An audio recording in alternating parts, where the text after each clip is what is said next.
और हुकूमत इस तरीके से पेश आ रही है मानो वो अपने देश के नहीं नौजवान है, किसी पड़ोसी देश से आए हुए है। जिस बर्बरियत का मुजाहरा वहाँ पे हो रहा है, हम कड़े शब्दों में उन पुलिस अधिकारियों की निंदा करते हैं जो ख़ास तौर से जवान बच्चियों के साथ उनका जो रवैया है, जो वीडियोस देखने को मिल रहे हैं। अगर मोदी साहब ने ये नारा दिए थे कि हमारी बच्चियों की सुरक्षा की जिम्मेदारी वो लिए थे, तो आज वो आंखें बंद करके क्यों बैठ गए हैं? हुकूमत के अंदर क्यों वो तमाम महिला मिनिस्टर्स और एमपीज़ जो है उन पार्टी के, क्या उन्हें वो विजुअल्स नज़र नहीं आ रहे हैं जहाँ पर जवान बच्चियों के साथ पुलिस वालों का जो रवैया है, जो घटिया हरकतें कर रहे हैं, उसके लिए कोई इंक्वायरी बिठाने की ज़रूरत नहीं है।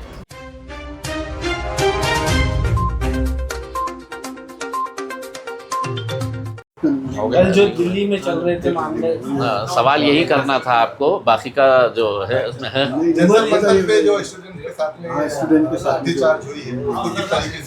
देखिए, पार्टी के सदर बैरिस्टर असदुद्दीन अवैसी साहब ने आज पार्लियामेंट के अंदर भी ये बात कही है कि बच्चों के साथ जो जुल्म और ज़्यादती हो रही है, जो नाइंसाफ़ी हो रही है, ये ख़त्म होनी चाहिए।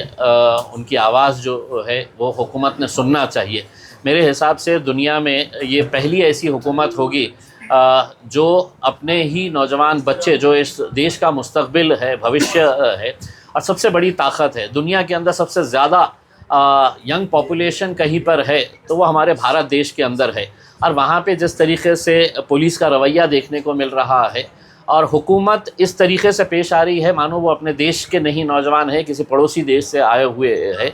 जिस बर्बरियत का मुजाहरा वहाँ पे हो रहा है, हम कड़े शब्दों में उन पुलिस अधिकारियों की निंदा करते हैं जो ख़ास तौर से जवान बच्चियों के साथ उनका जो रवैया है, जो वीडियोस देखने को मिल रहे हैं।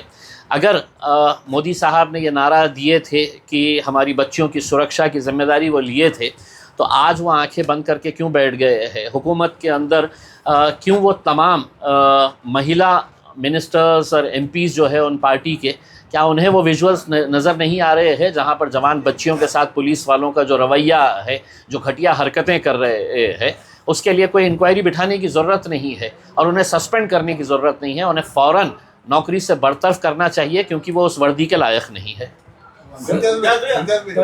कल जो है तो राहुल गांधी ने प्रधानमंत्री आवास को जो है तो घेरा डाला था वहाँ पर, और वो विरोधी पक्ष नेता है और उनके साथ भी जो तो बर्बरता की गई, उनको घसीटा गया, जो कांस्टेबल है उन्होंने उनके ऊपर हाथ भी उठाया, खून भी जा रहा था उनके नाक से। तो क्या कहेंगे, इसको किस तरीके से देखते हैं? देखिए, एक डिक्टेटर हुकूमत के अंदर जिस तरह से काम होता है, वो काम आज भारत देश के अंदर चल रहा है। लोकशाही है। इस देश की सबसे बड़ी खूबसूरती ये है कि डॉक्टर बाबा साहब अम्बेडकर ने जो संविधान दिया है, पिछले 75-76 सालों से उसी संविधान की ताकत के ऊपर ये देश यहाँ तक पहुँचा है। लेकिन आज हुकूमत में बैठे हुए पंतप्रधान हो या उनके जितने भी मंत्री हो, ये समझ रहे हैं कि हम ज़िंदगी भर इस कुर्सी के ऊपर बैठे रहेंगे। तो जो एक विपक्ष के ओहदे की अहमियत होती है, कोई भी लोकशाही के अंदर जितना सत्ताधारी पक्ष का महत्व होता है, उससे कहीं ज़्यादा महत्व जो है वो विरोधी पक्ष का होता है।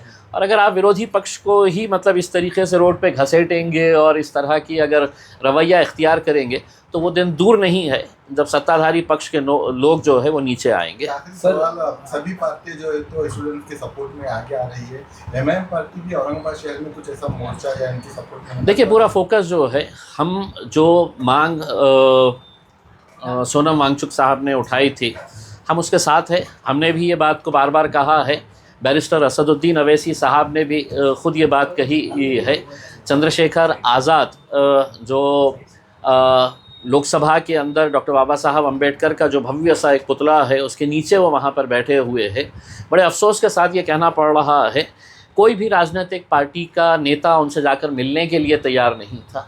सिर्फ असदुद्दीन अवैसी साहब है वहाँ पर गए, उन्हें समझाए कि तुम्हें आगे बहुत लड़ाई लड़ना है, हम सबको मिलकर लड़ना है करके उसमें।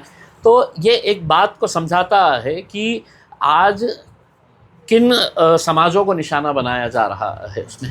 उद्धव ठाकरे भी मंच शेयर कर रहे हैं, सब जाएंगे, हमारा भी समर्थन है।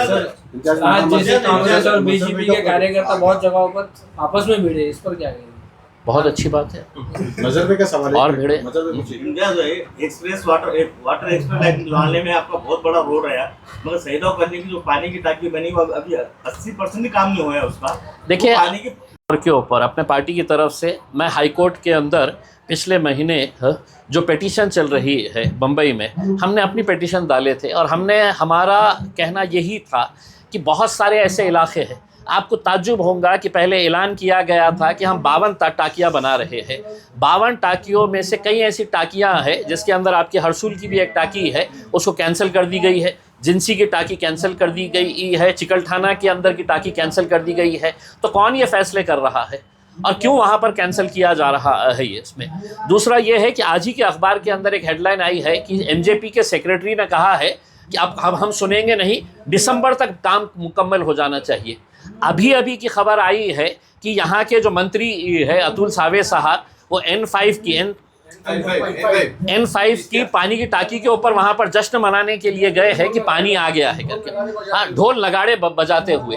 हाँ, तो आप सिर्फ लोगों की आंख में धूल झोंकने का काम कर रहे हैं। जब तक पूरे शहर के एक एक घर में पानी नहीं आता है तब तक आपको कोई ढोल नगाड़े बजाने की ज़रूरत नहीं है, वरना पब्लिक आपको ढोल नगाड़े समझकर बजाना शुरू कर देगी।